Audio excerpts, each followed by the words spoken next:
Hey, we're back here with Coach Theory, and today we're diving into Brigitte. Is that how you pronounce it? Coach Theory. I mean, people have different names. I just call it Brig.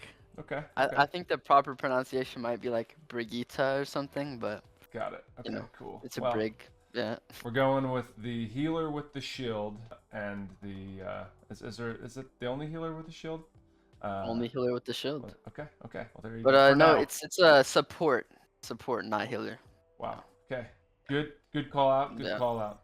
Yeah. So this is the second video in our series where we're highlighting specific Overwatch characters, kind of breaking down what they do and what they don't do, and kind of their role within the team. Coach Theory here is a Grandmaster at all levels and has played support at Grandmaster, DPS at Grandmaster, and tank at Grandmaster. So had some really good advice and feedback for us. The format in which we do these videos is he will play a couple of quick play rounds and we'll spectate and listen in, and he'll kind of explain kind of decisions that are being made on the fly, and then he'll queue for one of his ranked rounds, and kind of we can see the caliber of play at the higher level. So without further ado, let's dive into some quick play rounds here and kind of get an overview. If you don't mind, Coach Yeah. Theory, just give us a quick synopsis of Brigitte. Yeah. Yeah. So when we look at support, there's very big differences between the supports and like what they accomplish. So like if we look at Ana and Baptiste, they're really focused on just sustain. Like they have really high healing output, right? And they're good like Ana, but Ana's gonna like be playing more range and things like that. Mm-hmm. So really, where Brick comes into play is kind of protect. Like she's like a big protector of different ranged heroes of the backline. So when you're usually gonna be using a Brick is if you're playing a dive comp like a Winston, a Wrecking Ball, or Doomfist, things like that, because these tanks essentially trade resources of protection, right? They have lower protection for higher access to the enemy backline. So they're going to be playing more aggressive, and while they're playing aggressive, right, now your Ana has less protection as opposed to maybe having a Sigma or a Reinhardt or a Zarya, right? Those tanks are going to be able to protect her more. But Winston's going to be away from his backline. So that's where Brig kind of comes into play. So she can protect the Ana, or protect her Ashe, protect her Cassidy from things like a Tracer or a Winston trying to dive, or it could also just be their tank trying to aggress on the front line, and the Brig's really good at just whip shotting, kind of keeping them away, keeping their distance, and just armor packing her teammates and keeping them alive. So that is the general way I would think about Brig. It's just a protector, an added resource to her backline that makes her backline stronger. Awesome. And so she is very much a melee. She's up in front. I mean, Yeah, I know that up in front is kind of relative, right? But yeah, well, if she wants to be doing damage, she has to be close, right? She has to be right next to them. And a very big misconception though is that you want to be on the front line, when in reality you actually just want to be playing further back and just playing passive to protect your team. And okay, when you can do damage, like the better you get, the more you'll understand like when you can get aggressive and when it's better to do more damage. But most of the time, what ends up happening is people will try to do damage and then they just go and kill themselves. So yeah. gotcha. And the range Uh, on her ability is decent. Her yeah. whip. Yeah. So Brig has a passive called Inspire, and so dealing damage to enemies heals nearby allies. So if I just smack this guy once, it starts my passive for about 4 or 5 seconds. And here, I guess I'll kind of show it here. If I smack it here, now I'm healing these guys from a distance, and it's very slow healing, right? But the radius is very large, so you don't have to be close. So if a Winston dives my team and then I whip shot him away, like now I'm already getting value. The main objective is Brig is to just keep your Inspire up as much as possible, and play as passive as possible at the same time. You don't want to make yourself a target, but you want to play in a way so you can keep that passive Inspire up, so you are doing heals. So the main ways you can do that is by landing consistent whip shots, or you can if you're playing against a team that's more frontline based, you don't need to defend your backline, then you can straight up just go smack their tank or something, and then shield bash away. And your shield bash is going to be very mobility focused. You don't want to convert it into damage. You can, you know, get damage out of it, but it's much more worth to just save it for mobility instead. Like stay here, I could, you know, like use it to get to here or something, right? And it's really just about saving it for when people try to, you know, focus you. Like same thing with Ana, like you would save your sleep though, right? It's just that get out of jail free card that you want to save for yourself. So Awesome. So with Inspire, is there any visual cue that you can use to kind of track for when it's up? for some reason there's just like no visual cue. I don't know why Overwatch like it doesn't make it easier to notice, but So how it's just long is it up when it's you? about a 4 second duration. Yeah, so Brig is kind of, I guess you could consider a counter to Dive, right? She wants to play into Dive because Dive, what does Dive want to do? Dive wants to pressure the backline. Dive wants to go deep into the backline, right? And Brig is great at, you know, keeping the backline safe. So that's where she comes into play. Mm. And so when a Winston or a Diva is using their mobility, I'm trading my whip shot for a Winston jump or a Diva boosters to keep them off of me. Gotcha. And you said, is there a good combination tank to be with? Yeah, so usually people are gonna play Brig with the dive tank of themselves. Like, you know, usually, you know, very common is just a Winston, and you're gonna have Brig Ana, and your backline's just playing for range, and then Brig can protect them from any dives, and then, you know, Brig's teammates are just supporting her Winston when they're going for a dive. Got it. But yeah. And you can you know, mix and match. You can play more brawl style with the Brig. Still, you can play. People like to play like with a Junker Queen, and like you know, sometimes people will try to stack the AOE heals, like the Inspire and then the Junker Queen shout. There's kind of that idea there, but typically it's just about securing your backline so your front line can get it more aggressive. Got it. Okay, we're looking for a whip shot, and now we're shield dashing out. Oh no, they have loose speed. The same thing. Look for a whip shot, and we shield dash out, right? Yeah. We look for a whip shot, we shield bash out again. Shield bash out again. Same thing. Armor pack my teammate, okay. Shield bash the Ryan, we're keeping it Inspire up, and we're just staying safe over here, packing people who need it. You can look for some more damage here, look for more damage, right? I get my Inspire up, and now I'm back out. I didn't need the whip shot for my Inspire that time. I'm packing my Bastion because he needs it. Looking for a whip shot Inspire, and, you know, once you kind of get better at managing your Inspire, you're always keeping your Inspire up, then there's the decision making on who should I start whip shotting, right? And so whip shotting the tank is easier to maintain that Spire, but a lot of the time it's going to be better if I can whip shot this Ashe. Like I get some damage and I force her off the angle a little bit, right? Right, because it actually hurts quite a bit, right? Yeah, it does a decent amount of damage. So same thing, I'm just going to look for a whip shot. Now I'm just disengaging it. Line's coming from me, okay, we're saving shield bash to disengage. Backing Bastion. See Lucio, like if I hit that damage on Lucio, it's going to be a lot more meaningful than if I hit the Ryan, right? Right. But of course I have to actually hit it, so so it actually did nothing, right? Okay, so now we have ult. The main things I'm thinking about here with my ult is just playing somewhere safe, waiting for Ryan Shatter, and then I'm gonna pop my ult. I'm gonna come out of cover and then sustain my team through the Shatter. Or if Ashe ults, I could probably try to stun the Bob and, you know, keep the Bob out. That is also an idea, but like we are able to capture him. Okay, so that was kind of interesting to see. Like once again, there's no dive for me to have to worry about, so I'm able to play more aggressive on the front lines. But if they did have a dive tank, then I would have to play more with my Alari and protect her from the dives. I think I do get inspired from the shot. I couldn't tell. So like, I can just swing on this guy here. How much damage does that shield take? Decent amount, or is it? Yeah, it's 250. Starting, and I'm just trying to control these high ground angles right now for my team, and we're just keeping. And right now, my Inspire is reaching all of my teammates from this distance. Spire won't make up for a Junkrat ult though, huh? Unfortunately, it will not. Yeah. Imagine. Imagine that. Yeah. Just trying to sustain my Alari, my Inspire up and back up with her. Okay, yeah. I'm gonna actually look for some aggression with my ult here. Okay, and we're still bashing the cover, and we're dying to Junkrat mines. Love to see it. That was a good run though. Yeah. Yeah, if your ult was still up, you would have stunned that Bob. Well, yeah. So the stun though, it's just like a 1 second stun, so it wouldn't got actually be worth it on a Bob. Yeah. Got it. Like say the Reinhardt, like when I stun the Reinhardt, his shield's gonna go back down for a second, and then like that could open up an opportunity for my Ryan to shatter him. Got it. Get Inspire up, and we're just playing to sustain my Bastion, but he played in the open a little too much. Same thing, look for another whip shot. We have Inspire on the whip shot. We missed. We got the Inspires up, and you know, disrupting that Ryan charge, you know, something you can also do. Like With the whip shot. Yeah, so you can start thinking about different cooldowns you can disrupt. And you know, it's really just most commonly gonna be mobility type things like a Winston jump or a Diva dive, like we were saying before. But like same thing, like it can be a Ryan charge, it could even just be a Pharah trying to take an angle and then you just boop the Pharah back into cover. You can also think about booping people out of position, but as a Brig, it's gonna be harder to actually take an angle to do that. You know, as opposed to a Lucio who can wall ride and stuff. But you saw here, I'm just always playing in the outskirts of my team and looking for opportunities to inspire. Okay, we should wait, whip dash, save the shield bash to get out there. Get off my run.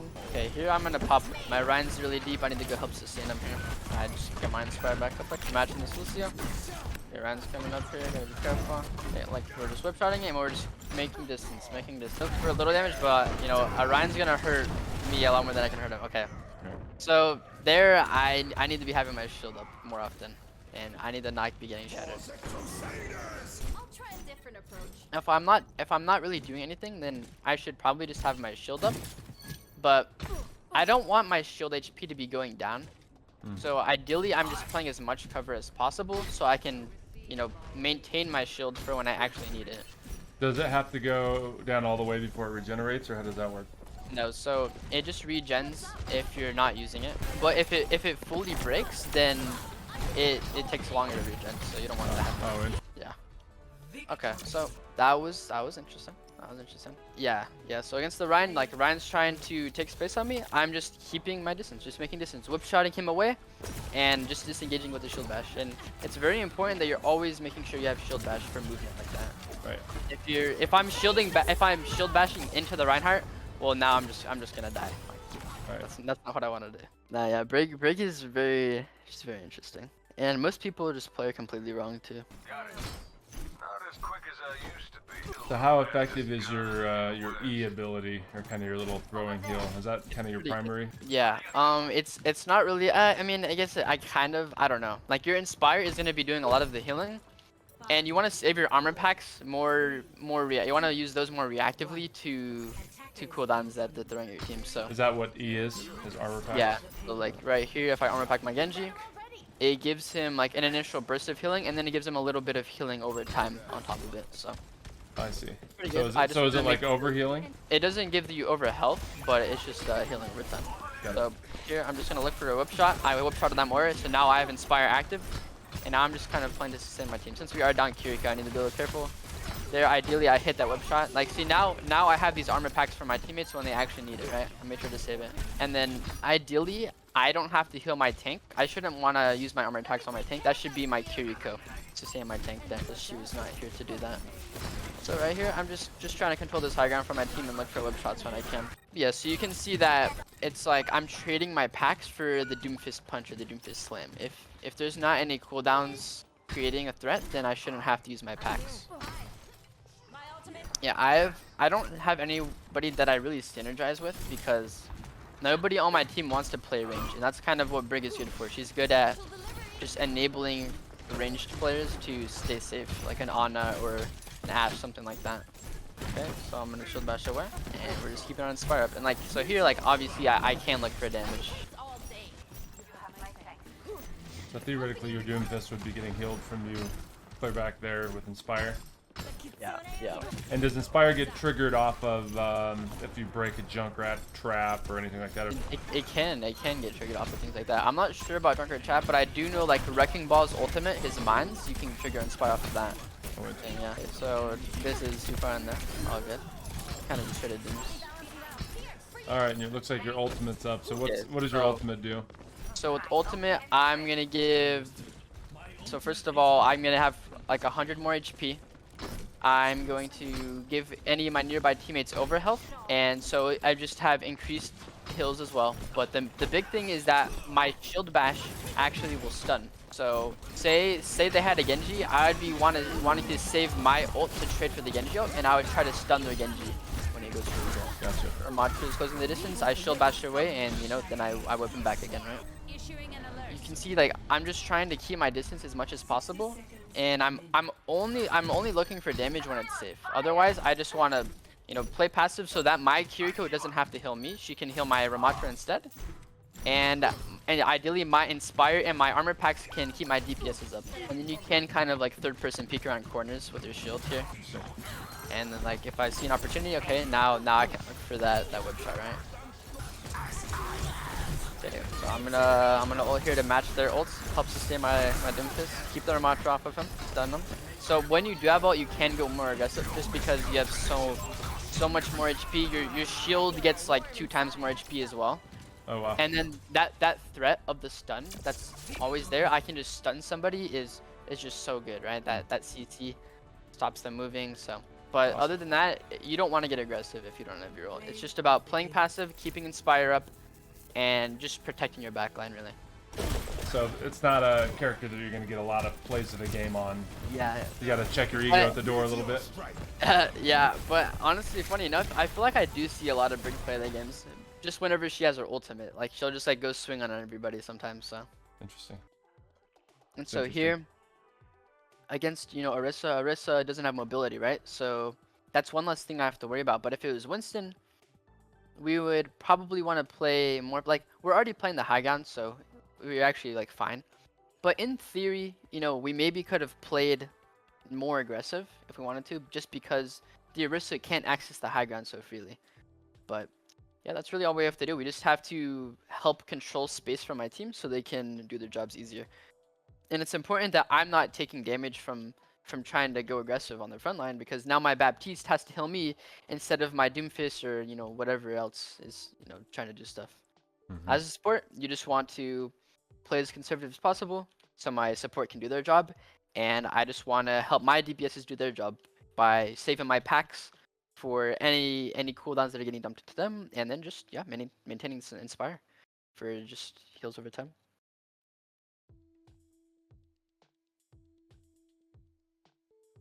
So with the Inspire, obviously the Genji ult's one of them. Do you look for different particular ults depending on your comp? Yeah, if it's like a Genji ult where he wants to get up close with you guys, then like you can look for those stuns. Maybe if a Doomfist wants to go aggressive and hard commit with an ult, doesn't even have to be a Doomfist ult, just any ult that enables him. Then you can like pop ult, stun the Doom, or maybe it's a Winston. How long does the stun last? The stun, it's very short. Maybe 1 or 2 seconds. But it'll cancel the ult. It won't cancel the ult. No, it just it stuns him. That's all. It just doesn't allow him to move or do anything for the duration.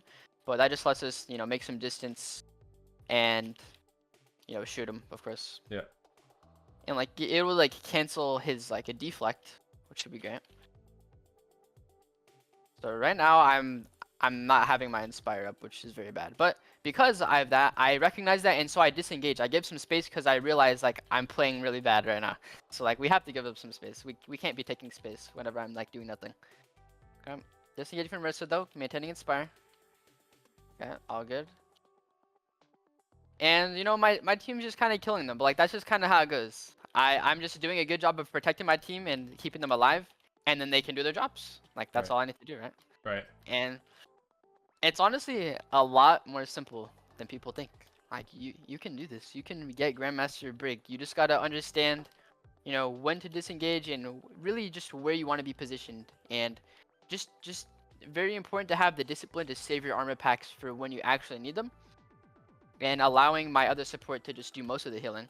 Like here I'm gonna pack my soldier. Here I don't really need to pack my Doom. I can just save my packs for the soldier instead.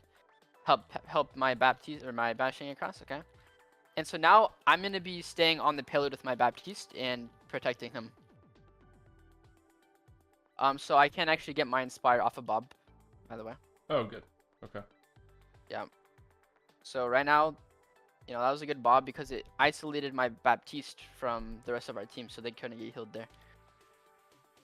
So one thing I've kind of felt that now that I've gone back to quick play after playing in gold rank, which is not much, but it feels like people have expectations of me that may not be realistic based on what type of play I'm playing, right? Like if and so it's almost like I have to go nuts on heals just so people don't start yelling at me because my heals aren't high enough, even though I have a lot of kills as a healer, or whatever. Like it's I mean, like just like the real world, like wherever you go, people are gonna hate on you, like people Mhm. are just gonna shit talk you no matter how well you're doing. And that's just the way it is. You just gotta really just do what you think is the right play. Yeah, what I do appreciate is the meta here, though, related to like people understanding each other's roles. Like your point around, oh, Hmm. you have a smart team that knows to play up top, right? And like Yeah, these kind of things as you make your way up the ladder, I guess those become more and more yeah, cohesive. yeah, for sure. So there, I was just smacking Arissa really quick, and then just shield bashing out to get inspire. Okay, but this is fine. So here, I don't need to ult anything reactively. There's Hmm. nothing I need to really ult like reactively ult. So here, I'm actually just gonna ult to help us take some space instead. Got it. To move the payload up. Since they already did kind of commit some ultimates, now I'm just going to use a more aggressive ult for us. Yeah. Is Just there a good way to make more track enemy ult damage. status, or is it just mental? No, not really. You just kind of have to, Kind of mentally keep track. watch how it's going. Yeah. And so, do you, if you coach people, like, if you are doing live coaching or whatever, like, have you done that, and do you track that stuff for your team and call it out, or how does that work? Um, in ranked, I don't really worry about that too much. If you like really want to enable your team, it's gonna be useful for you to kind of let them know about those things. But Yeah, I gotcha. Interesting. okay, so they bob. Just gonna go across. And I'm just hugging the wall here to LOS the high ground. To LOS Bob, basically. Yeah, just any of those high ground angles, I'm just chilling. And now I'm gonna swing this side and play this cover here. I fat fingered that. Yeah, I'm gonna go try to contest the high ground with this now though. And tell my nymphs to take these angles. It's just about like knowing where you want to fight, okay? And like look at that. I fat fingered an ult, but like I still got value out of it, okay? I see Mei's on my team. I boop this Mei back into my team, knocking her out of position, right? Yeah. Now it's just sustaining. And okay. We shield bash out of the mail. Like we're making sure we have shield bash, so we have to get out of jail free card. But like, look at that. Obviously my team played well, but I just enabled them. I just did my job, kept my team up, contested the right spaces with my teammates, and that's all you really do. That's Brig, man. It's just about you know, armor pack discipline, shield bash discipline. Making sure you're saving these things when you actually need them. And then like this, look, I saved my rally to, match that pressure from the Genji ult. Very important to understand that as well. But then also understanding when you don't need to match ult pressure and you can use it more aggressively, or just fat finger the ult, and go take high ground. That works too, I guess. But yeah. That's awesome. What rank are you currently in as support? So, oh yeah, just Grandmaster 5. So bottom Grandmaster. Well, cool, man. Well, hey, I appreciate your time on this once again. Tell everybody in the chat where they can find you for actually really reasonably priced coaching and feedback. Yeah. I know, So yeah, you're a lot of different places you provide it for free on TikTok and stuff, but yeah, go ahead. Yeah, so my actual paid coaching is just gonna be on Fiverr. Find me on there. I've got 3 different packages you can choose from. I got one for more broader team-based coaching, if you have a team you want me to look at, and then I just got more one-on-one based sessions where I can just go look into your replays, or we can do live games, and I'll kind of talk you through those. So yeah, just on Fiverr. Awesome. And then what about your socials? Yeah, so I got just Coach Theory on YouTube, Coach Theory on TikTok, and I'll have some content on there talking about, you know, more like simple concepts that, can just help you understand different roles. Like I have stuff for tanks, DPS supports, like everything. But then if you want me to dive more deeper into those things, then, obviously you would go into the coaching. Awesome, man. Well, thanks again, Coach Theory. Excited for the next one of these. I think we're going to choose a tank because we've done a Yeah, I'm DPS and now a excited. support. So, I'm excited, and I am, tank is, my best role. So right, right. I'd be excited for that. Awesome. Well, cool. Thanks again, man. Catch everybody on the next Yeah. one. Peace.